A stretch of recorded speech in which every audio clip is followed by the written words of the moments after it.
Good evening, weirdos, and welcome to another edition of Livin Cruddy. I'm your host, Handsome Jimmy, here as always with the lovely and talented Gina Rydcroft. And I think there's also Vincenzo von Scrammies. Oh, it's so scary. Who's our special guest? I don't know. From the depths of someplace. Oh! Hey, guys. Paul has lost some weight, man. It's crazy. Yeah, he said Ozempic. It works really, really good. Well, enough of that. Hey! Oh, it's the same old Paul. Okay. Yes, it is. The same fat Paul. He's back. Okay, now let's 2025 and we're back. I can't believe it. I know. It's I'm not doing this. I'm not making a mistake again. All right, how are you? You're older, a little less hair. A lot of crazy shit happened since last year's Halloween episode. I believe we talked with Dracula last year, and now we have Paul. Yeah. So it's definitely an upgrade. Sticking to that bloodsucker theme. Indeed.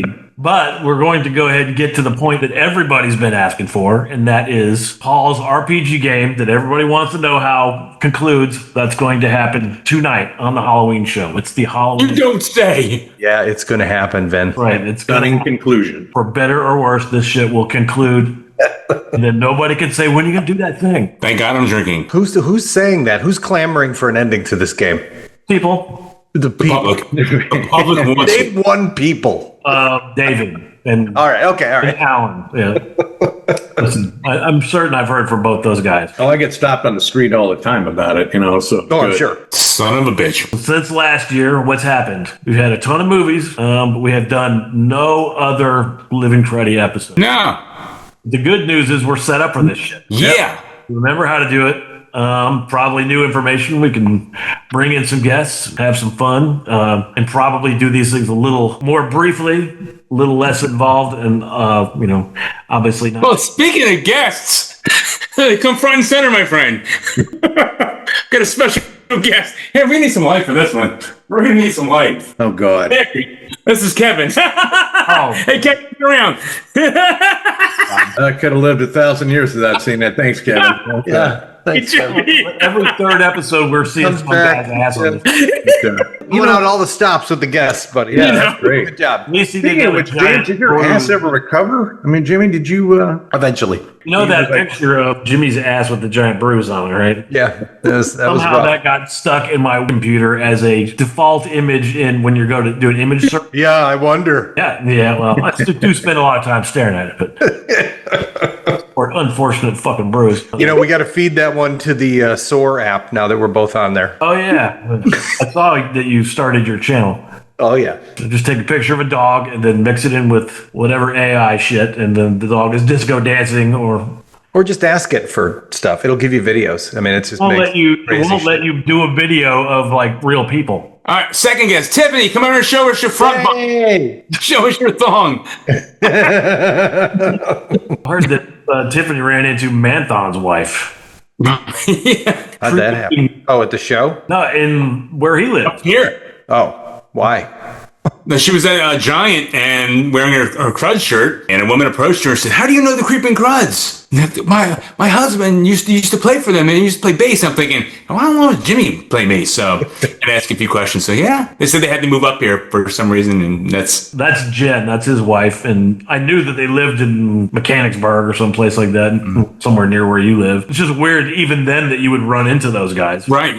Yeah, it's a small world. That's what the merch will get you. If you wear that Creeping Crud shirt, you can get into any room anywhere. Right. You get stink, lots of stink. Manthon was like went from that to like Jimmy, who can actually play and has like this awesome fucking Geezer Butler thing going on. Was the dynamic of going from no bass to like a ton of fucking bass was unreal.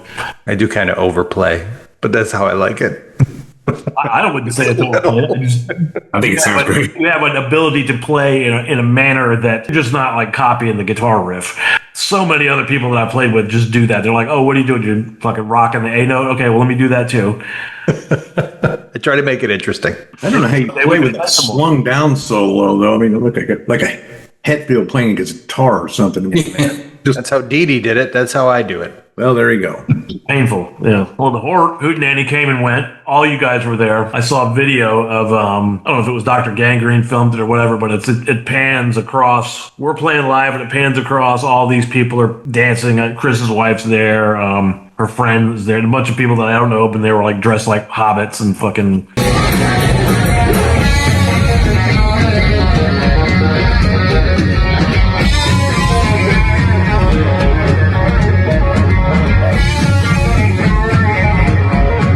and shit like that. Then it ends up with Paul and Bob. There's the last two. Paul's like watching the band rocking out. Bob is like looking at some chick right in front of him.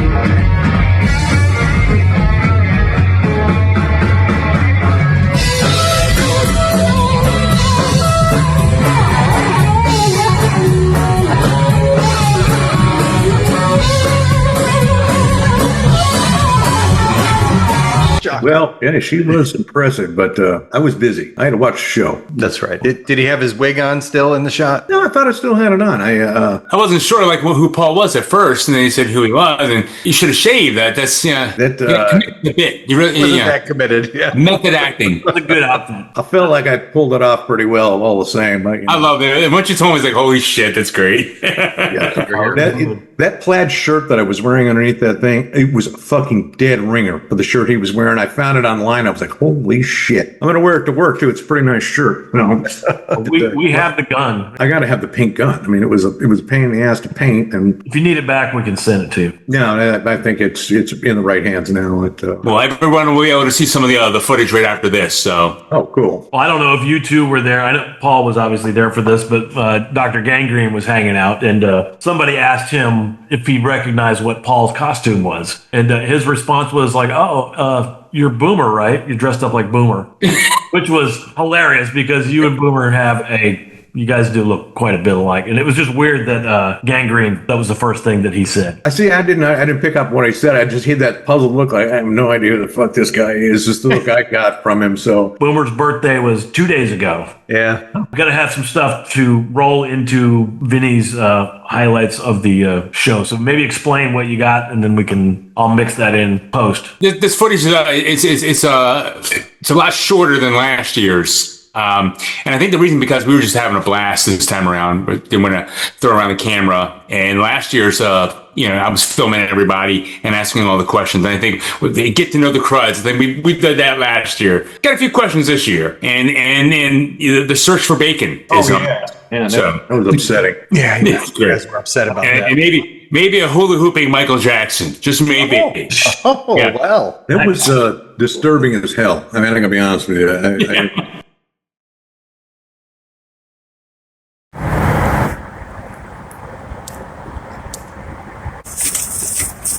Let's go, yo.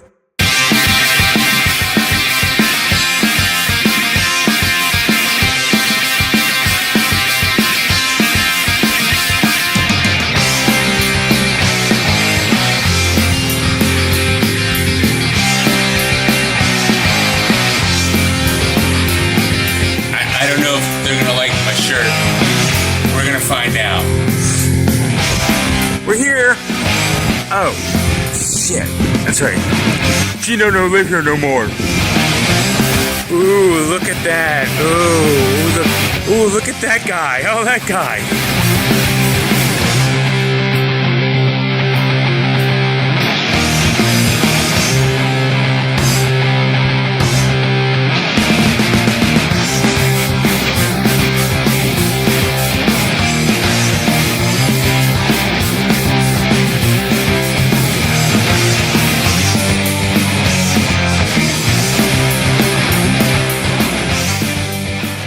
Okay, so last year when we were here at the hotel, we went down there for the continental breakfast. They had everything except for bacon, which I feel is a crime against humanity. Let's see if they have brought back the bacon this year. The search begins. Because there's sausage and no bacon. As you can see, no damn bacon. I'm calling my senator. Yeah, do you guys have any bacon back there? You have bacon? You have sausage? No bacon. Comes from the same animal. The oink oink animal. Bacon. Please. Bacon. Bacon. Bacon in here. Here.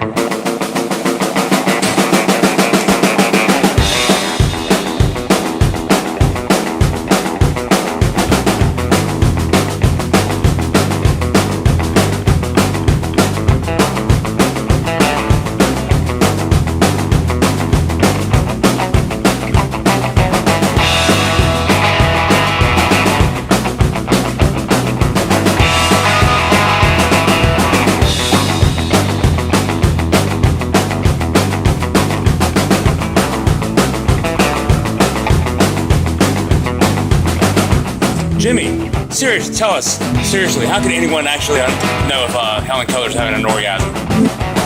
Wendy in Tennessee, the Creepin' Cruds always work out at True Fit Athletic Clubs. Call now.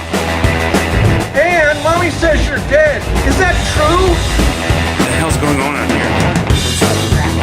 here? Gino, are you ever going to come to grips with your crippling addiction to taser porn?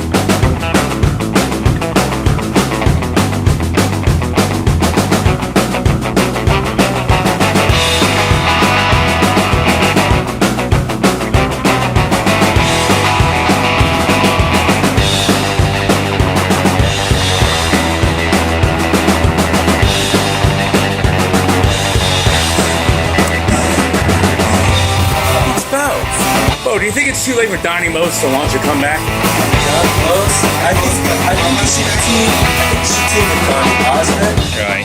Really fucking nice. But what about Anson Williams? Who gives a fuck about him, right? Williams,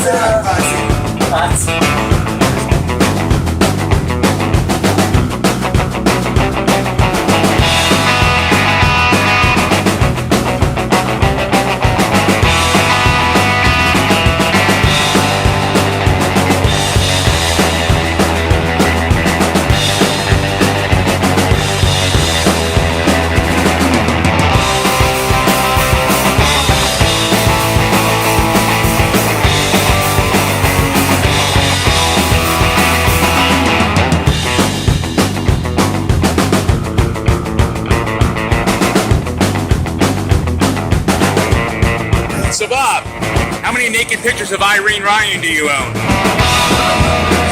It's Granny from Beverly Hillbillies. Yeah, well, hey, 2 that I got. And they're classic.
They surprised me in the dressing room. It was very nice, man. I want to thank the Serpentines for being here, because they were fucking amazing. Hell yeah, they rocked. And I want to thank the Lurking Corpses for coming all the way out for this fucking nonsense. You guys are fucking amazing too, and everybody better fucking stay and be nice. Yes! Where the fuck else we gotta go? Exactly!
Got it? Yeah. Oh, do you want me to talk? Yeah. Okay. Well, you know that Michael Jackson guy.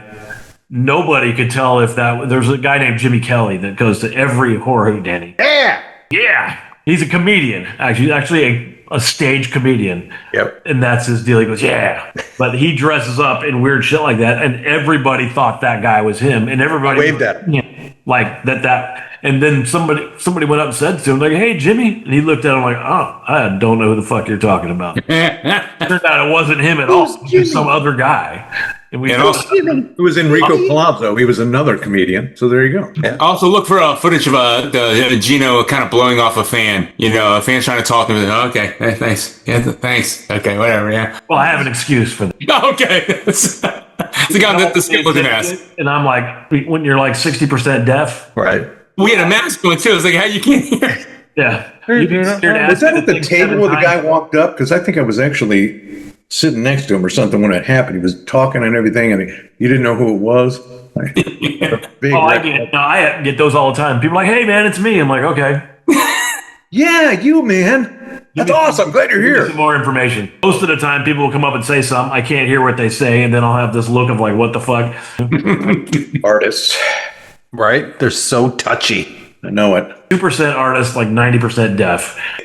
Well, you know, Tiffany kept bringing up the finger in the butt song. She was like, "Oh man, I hope they play this." I was like, "How good could this song possibly be?" It was pretty good. I was actually pretty good. It was the only song I could understand the lyrics at all to. It's going to be their signature song. No, it is. It's their swan song. You know, Their number one. Their one hit. Nightmare Beach does throw like a girl. Sure. So I did work up a really shitty Mad Libs here. I'm trying to find this. What's wrong? Jimmy, how's the album coming? Oh, it's super. It's almost done. Really? Yeah? No, it's not almost done. Damn it. No, I'm the big hang up. I'm not actually a singer. I don't know if you know that. I'm not classically trained, as it were. Well, you know, in all seriousness, it's really fucking hard to play something and sing at the same time. It amazes me when people can do that, where they're, you know, until they're going to town on something, they're singing, and like, you know, just whatever they need to do. Took me a minute to figure it out, that's for sure. Ooh, what is that? Spooky pumpkin. It's me.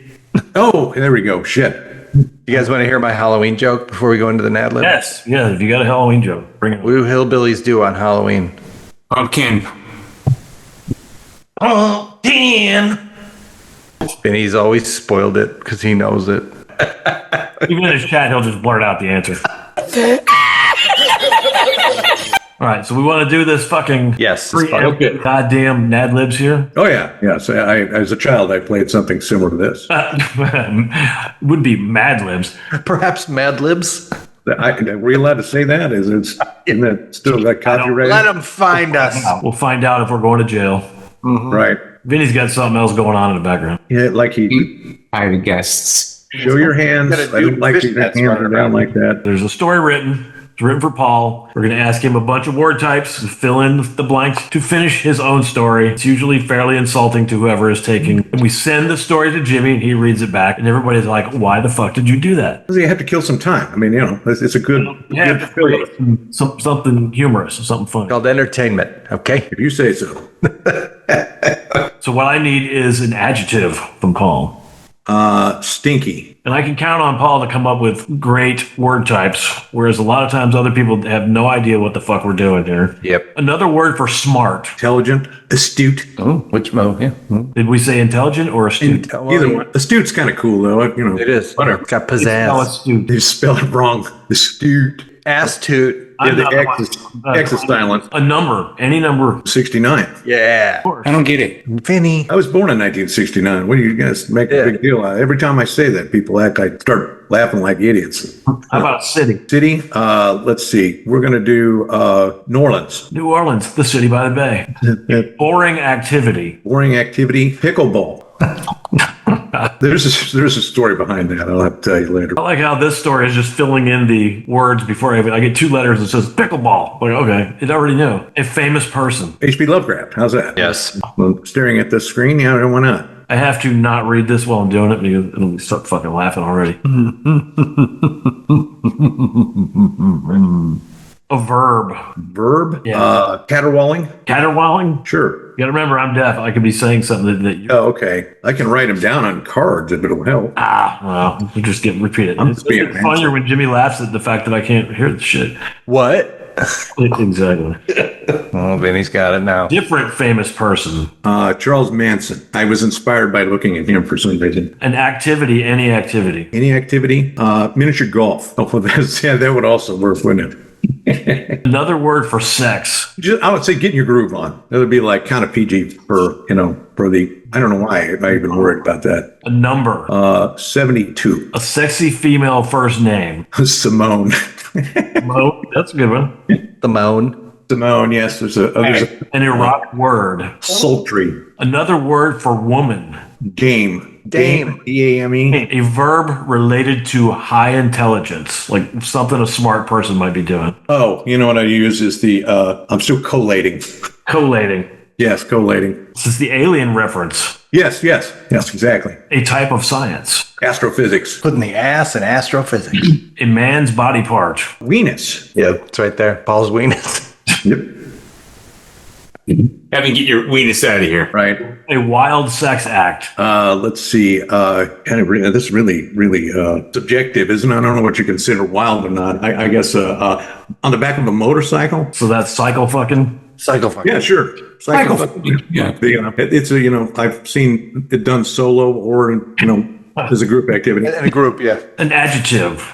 An adjective. Okay, so I got itchy. I don't know. Itchy weenus. So I used itchy. Tell me if you want me to change that. No, that's fine.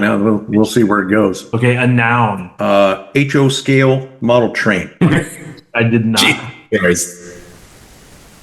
Well, we'll find out in the context of the Mad Lib. I make that joke all the time. Nothing bigger than HO train scale. Adjective. I can say shitty, can't I? I mean, shitty's an adjective. Yeah. Borderline adverb, but I think we go shitty. Yeah, I think it qualifies as an adjective. I need a noun, and it'll be followed by another noun. I got to go a little face. I'll say owlbear for the first one, potted plant for the second one. Owl bear and potted plant. The mechanizations of my mind are Yep. You don't have to explain it, buddy. Adjective. disgusting, Another adjective. inconceivable. Oh, a third adjective. I'm going to spend high on adjectives at this point. God damn it! I can't stop it. It's intense. I don't know why. It's stuck in my head. It's describing time. It's describing like All right, we're getting down to the end here. How about a celebrity? Bob Barker. My old drummer's dog was named Bob Barker. You got another celebrity for me? Oh, another celebrity. Let's see. Gilda Radner. A bodily function. Ejaculating. Yep. Oh my I God. had to go there. I just did. Thank you for doing so. Yes, thank you for ejaculating. Glad to help. A word that means smart. Sharp. Paul's favorite type of car. Challenger. Is it Challenger? That's what you have, right? Yep. What color is that thing? Maroon. A year in the future. The year is 2029. I think we might have wrapped it up. Okay. Very dangerous. Yeah. At the very least, it should be insulting. So, did you get it yet? Did you get it? Yeah. Now? Got it? Did you get it? Vinny, you're kind of freaking me out a little bit. You're like doing this like really weird kind of like Diabolical. You know, there's an old horror model where the thing is doing that thing. All right. Did you get it? Yes. He's not laughing. Hold on, I'm trying to get it lined up so I can read it. I haven't read it yet, but I did just spot the word cycle fucking in it. That's always good. Recite it loud enough. Phrase that sweeping the net. Come on. We feeling like we're ready for this? We're ready, man. Let's do it. Paul, the stinkiest and smartest man in the world. Paul had always believed that he was the smartest person in any room he entered. Not just smart, but astute. The kind of mind that would, in his words, change the cultural algorithm of humanity and will be remembered for 69 years. When he moved to New Orleans, he told anyone who would listen that not only how smart he was, but how great he was at pickleball. At a dinner party one night, Paul found himself seated next to H.P. Lovecraft. You know, H.P., Paul began, swirling his wine with academic precision. I think you should consult with me the next time you're caterwauling. H.P. Lovecraft smiled politely. Well, Paul, I'm not exactly sure who you are. Yes, but do you know Charles Manson? Paul replied. They are pretty good at miniature golf, but I'm far better at it, and I'm sure more interesting. I've got my groove on with 72 famous women, and I'm not just talking about sexy-ass Simone Sultry, the dame that you all may know as Joan Mustang, a.k.a. Jimmy's mom. In fact, I met Taylor Swift at a charity gala. Your lyrics are catchy, Paul said. But have you ever thought about incorporating collating astrophysics into your songwriting? It would elevate your work tremendously. Taylor raised an eyebrow. I might try that sometime, she said with a smile that felt like a dismissal. But you should spend a little time away from RPGs. They appear to make your weenus shrink, and you're losing the ability to cycle fuck. I didn't realize that was a... yeah, that's right. That really hits home. Undeterred. Paul took to writing a screenplay, an itchy tale about a man too intelligent to be understood by society. He titled it The H.O. Scale Model Train in the Mirror. Every producer he pitched it to said it was short on plot and the characters are too shitty, but Paul persisted, convinced that brilliance simply required persistence, and somehow against all odds, or perhaps through sheer arrogance mistaken for confidence, the movie got made. Producers changed the title to The Owl Bear Without a Potted Plant. Critics called it disgusting and inconceivable. And Paul, standing on stage at the Academy Awards, accepted his Oscar with a speech that began, "Finally, intelligence is being recognized in this industry," and ended with, "You're welcome, humanity." But the win was not well accepted amongst Paul's new celebrity peers. We don't take kindly to intense people from Katy, Texas, stated Bob Barker. Gilda Radner and Will Smith rushed the stage and smacked Paul right on the nose. Paul was flabbergasted and ejaculated right there on the stage. How about that? Within hours, Paul's acceptance spooge went viral. Memes flooded in. Fans who had once adored Paul now mocked him. Someone spray-painted "Sharp" in dripping letters across Paul's maroon Challenger. Others smashed the windows. When Paul found his car destroyed the next morning, he sighed and muttered, I just don't understand.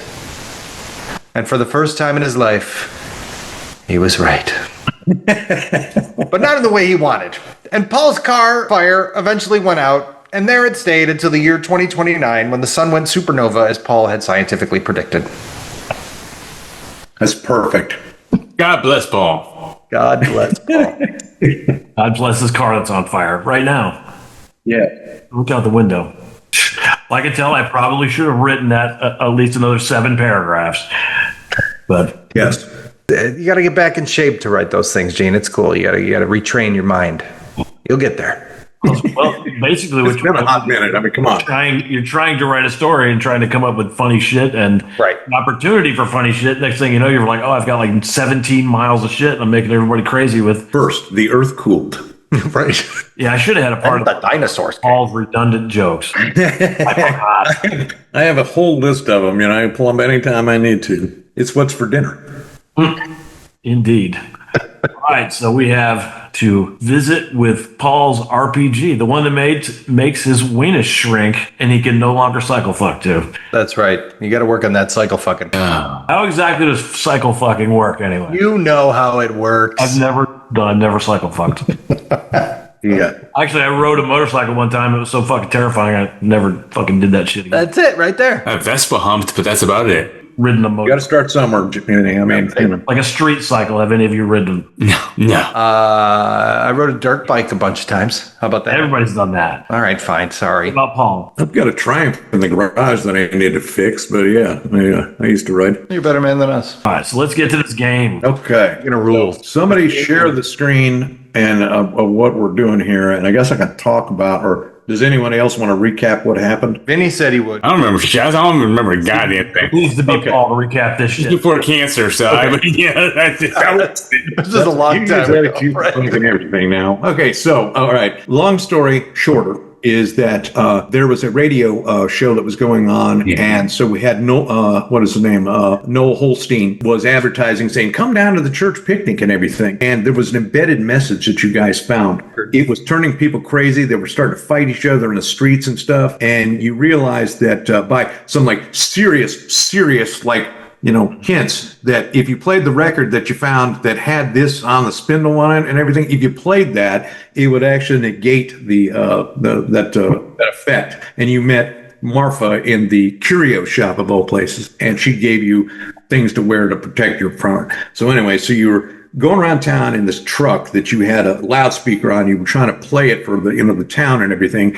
And when you got to the mayor's house, for some strange reason, you guys started to pull pistols out and started a gunfight, even though I warned you about how dangerous that is and everything. Yeah. Gino is in a bad way. He got shot really, really badly. So I remember. From there, you guys went to the insane asylum, and where the church picnic is getting set up and everything. And so what you realize is what's actually happening is that they're gathering all of these people around in a big circle in this tent. And the goal is to basically sacrifice all these people. So you guys are now in the hospital. You've got rigged up another speaker set up, and you're playing When the Levee Breaks, that song again, to help dispel it. And that's basically where we are right now.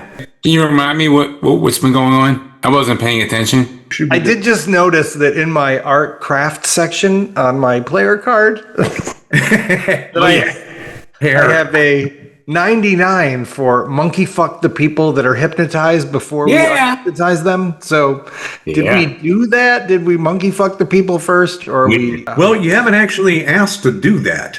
We were pretty fast and loose on, marching order on, whose turn was who and everything. Yeah. It was more of an organic thing. So, are we ready? Let's go. Yeah. Does Gene have to take the first turn and we have to roll to see if he's dead yet? Well, no, actually you have him stabilized, but he's pretty fucked up right now. No, that damn Gene. No, because you got him at that hospital. You did find someone to bandage him up and everything. Yeah. And everything. You're welcome, by the way. You're welcome. Right. Well, no, you did. You did roll the monkey fuck the people that hypnotized before we unhypnotized them. I see it right here. You did it. And did we? Right before fart cannon.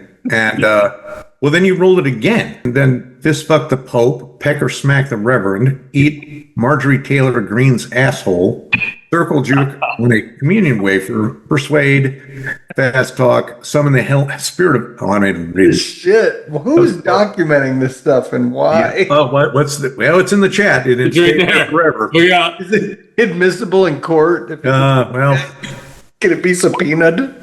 Right. This will go on your permanent record. So to set the stage here now, we do know that they've got, all of the kids and all of the townsfolk are now in this, assembling in this tent that's outside, behind the hospital. And they've got, robed cultists are everywhere. There's all kinds of weird devil type music that's playing and everything. And the skies are starting to darken and everything. It's obviously some bad shit's going on and everything. So what do you guys want to do? One thing I do want to say is that if Skeeter Green happens to watch this, I will need to tell him that, no, you really weren't the worst person who ever played at my table. Same for David Beatty. I'm sorry I ever said it because these guys are the worst people I've ever had at my table. We're not at a table, Paul. I'll have you know. It's a virtual tabletop, if you will. And so they'll know what I'm talking about because I call I'm it. sorry, I'm just not equipped. Right. The idea, I think, is that we're playing the music to try and turn them back into regular people. Okay. And then we use those people to attack or the people who aren't turned back yet. We need to create a little army of our own crazy people to kill the cultists. Well, you are in a mental hospital right now. I am. We need it on the screen so we can actually see. With the How do I do that? Shit. yeah, so he hasn't turned on sharing. That's why this He hasn't turned on sharing. For the game page. Okay, so what I'm going to do is I'll just share the screen here and let's see. I just did. Is it just? Yes, perfect. Okay, so now what we have is basically the map here is a representation of the hospital. So when you were rolling for rolls on here, you'll see it in the chat window down below there. And so if you look down there, there's a hard success for Persuade, right? Powered by airborne herpes and shit, which I don't know that's. But he did just fire the fart cannon. Well, that's actually, I guess I could kind of see that. It'd be nice if you could elaborate on exactly what the mechanics of that are. Is that it kills everyone. It looked really good, and I liked it, so I did it. So close to punching me in the fucking face. Right. No, you guys are great. You're doing fantastic. You're natural to this. Like Gene, I said it again. You got to kill somebody before you can do the sex on a corpse. But I don't like how good you are at that either. That's kind of disturbing to me. All right, so we've sent the crazies out we took the beds for the thing. We made weapons out of it. We sent the crazies out to try and kill as many of the cultists as they could. Okay. While I don't know why are we killing the cultists? Is that a means to an end, or are we just? So we'll say that you're, Gino, I'll say that you were able to kind of half-ass hobble off of that stretcher and, make your way like you guys are blaring that music and people are kind of starting to come through and everything. But you've got Noel Holstein is up there going, chanting these crazy sayings in a language you can't understand. And above you is this odd-looking sort of a pentagram that seems to be forming above you, 20 feet up in the air. And out of it, oddly enough, are tentacles that are starting to come out of the top of this symbol. Oh, fuck. Coming at you guys. So, holy crap. Hey! Jimmy, for some reason, that didn't phase you at all with these tentacles coming out of this glowing symbol with all the other shit that's going on. Whatever reason, it didn't bother you. Yeah, I mean, I'm used to seeing them coming out of Vinny's butt, so the tentacles don't really bother. Yeah, story of my life. So now, as you do that, you look over and Noel Holstein's very angry at all of you. You have foiled my plans for the last time, Cruds. This is it. And begins to chant something. And Onam Shabai. I just cast Watch Vinny put an obelisk in his butt, and I had success. So. You did. You certainly did, you fuck. Because that's always more entertaining. There you go. Okay, good. Now, can I shoot back? Yes, you can shoot back now since he failed so miserably. But he is your buddy. Do you want to shoot him back? Kind of. I'm totally okay. Just kill me. Kill me now. Put me out of my fucking misery. No, you're right, Paul. I don't want to. Maybe you should try to snap him out of it. I don't know. Yeah, what do I do with that? Do I eat Marjorie Taylor Greene's asshole? Why not? You do have a 90 in it, but I don't think that's appropriate here. Okay, so you need to come up with something tangible here. The fart can is not going to work. I mean, this is ridiculous. Yeah, that's. You guys are giving me a fucking headache. Oh, you're driving me nuts. I can't.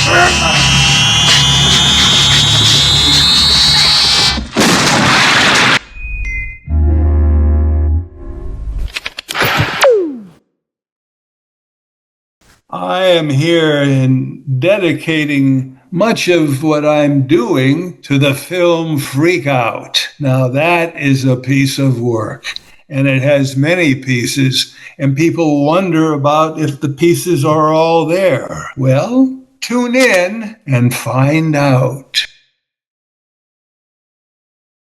Now, if you want to, you can cut in after the end of the thing and explain how you thought this would have resolved itself. Yeah. Okay. What we should have done. Right. So, I mean, if you just pretended like you were there, what would you actually do and everything? Maybe you snuck in with, Colt Robus or something, got behind Holstein and stabbed him in the back or shot him or did something else. There are things that you could have done to get around this. It's just problem solving. And that's the first thing that popped in my head. Why do that? A lot of different things. I mean, you could set part of the tent on fire, get everybody to evacuate the building or something. I mean, that'd be something you could do. The world's your oyster, but instead we just fucking let's fart in Star Jones' fish cave. And yeah. Cave, so, basically, cave. killing the narrator was not the best choice. Right. Yeah. Okay. Yeah, I felt slighted when my head Lou exploded. wins again. You did a superb job, Paul. I mean, Yes. you're dealing with a couple goofs that don't know anything about this stuff, and Yeah. You just have to get into character, and you have to just pretend like you are that person and what you would do. And I mean, you can eat Marjorie Taylor Greene's asshole like the best of them, but when it comes to on a very quick note, I was at a con in Wisconsin, and a guy came up to me. It was like, "Hey man, what are you doing here?" And I was like, "What the fuck?" I went to junior high school, college with this guy, and I was like, "The fuck are you doing here?" And he was like, "Well, we're here to game," and I was like, "I didn't know you gamed. Why didn't you ever tell me?" He just looked because the same reason that you didn't tell me you gamed. Yeah, right. Because we wanted to have a life. You didn't want to be socially outcast. I mean, a true story. It was The first rule of being a gaming nerd is we don't talk about being a gamer. goddamn right, because I gotta carve a pumpkin. yeah. Is that what the kids are calling it these days?